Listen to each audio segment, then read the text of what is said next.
ಗ್ರಾಮ ಪಂಚಾಯಿತಿ ಸಿಬ್ಬಂದಿಯನ್ನು ಸರ್ಕಾರಿ ನೌಕರರೆಂದು ಘೋಷಿಸಿ ಎಂದು ಆಗ್ರಹ. ಗ್ರಾಮ ಪಂಚಾಯಿತಿ ಸಿಬ್ಬಂದಿಗಳಿಗೆ ಗುಡ್ ನ್ಯೂಸ್. ಗ್ರಾಮ ಪಂಚಾಯಿತಿಗಳಲ್ಲಿ ಕಾರ್ಯನಿರ್ವಹಿಸುವವರನ್ನು ಸರ್ಕಾರಿ ನೌಕರರೆಂದು ಘೋಷಿಸಿ. ಇಂದು ಹಲವಾರು ಕ್ಷೇತ್ರಗಳಲ್ಲಿ ಜನರು ಕಾರ್ಯನಿರ್ವಹಿಸುತ್ತಿದ್ದಾರೆ. ಅಷ್ಟೇ ಅಲ್ಲದೆ ಗ್ರಾಮ, ತಾಲೂಕು ಪಂಚಾಯತ್ಗಳಲ್ಲಿ ಹಲವು ಸಿಬ್ಬಂದಿಗಳು ವಿವಿಧ ವಿಭಾಗಗಳಲ್ಲಿ ಕಾರ್ಯನಿರ್ವಹಿಸುತ್ತಿದ್ದಾರೆ. ಅವರಿಗೆ ಸರ್ಕಾರದಿಂದ ಯಾವುದೇ ಸೌಲಭ್ಯಗಳು ದೊರೆಯುತ್ತಿಲ್ಲ.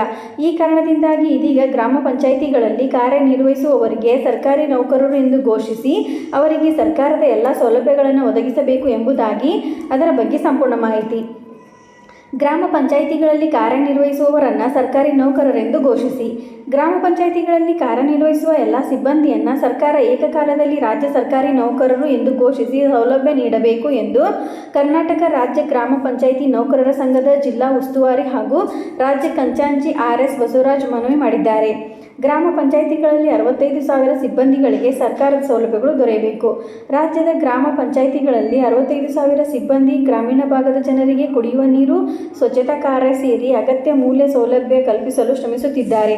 ಆದರೆ ಈ ಸಿಬ್ಬಂದಿಗೆ ಸರ್ಕಾರದಿಂದ ಇದುವರೆಗೆ ಯಾವುದೇ ಸೌಲಭ್ಯ ದೊರೆಯುತ್ತಿಲ್ಲ. ಈ ಎಲ್ಲ ವಿಷಯಗಳನ್ನು ಮುಂದಿಟ್ಟುಕೊಂಡು ಗ್ರಾಮ ಪಂಚಾಯಿತಿ ಸಿಬ್ಬಂದಿಗಳಿಗೆ ಸೌಲಭ್ಯ ಒದಗಿಸಬೇಕು ಎಂದು ಸರ್ಕಾರಕ್ಕೆ ಮನವಿ ಮಾಡಲಾಗಿದೆ. ವೇತನ ಸೇರಿದಂತೆ ಹಲವು ಮುಖ್ಯ ಸೌಲಭ್ಯಗಳನ್ನು ಸರ್ಕಾರ ನೀಡಬೇಕು. ಗ್ರಾಮ ಪಂಚಾಯಿತಿಗಳಲ್ಲಿ ಕರ್ತವ್ಯ ನಿರ್ವಹಿಸುವ ಕರವಸೂಲಿಗಾರ, ಕ್ಲರ್ಕ್, ಡಾಟಾ ಎಂಟ್ರಿ ಆಪರೇಟರ್, ನೀರುಗಂಟಿಗಳು, ಜವಾನ, ಸ್ವಚ್ಛತಾಗಾರರಿಗೆ ಕರ್ನಾಟಕ ರಾಜ್ಯ ಗ್ರಾಮ ಪಂಚಾಯಿತಿ ನೌಕರರ ಕನಿಷ್ಠ ವೇತನ ರೂ. 31,000 ನಿಗದಿಗೊಳಿಸಬೇಕು. ನಿವೃತ್ತಿ ಹೊಂದಿದ ನೌಕರರಿಗೆ ಮಾಸಿಕವಾಗಿ ರೂ. 5,000 ಪಿಂಚಣಿ ನೀಡಬೇಕು.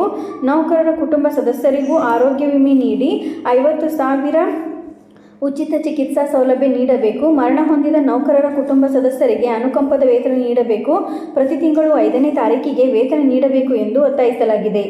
ಇದೇ ರೀತಿ ಮಾಹಿತಿಗಾಗಿ ನಮ್ಮ ಚಾನಲನ್ನು ಸಬ್ಸ್ಕ್ರೈಬ್ ಆಗಿ ಮತ್ತು ಶೇರ್ ಮಾಡಿ. ಧನ್ಯವಾದಗಳು.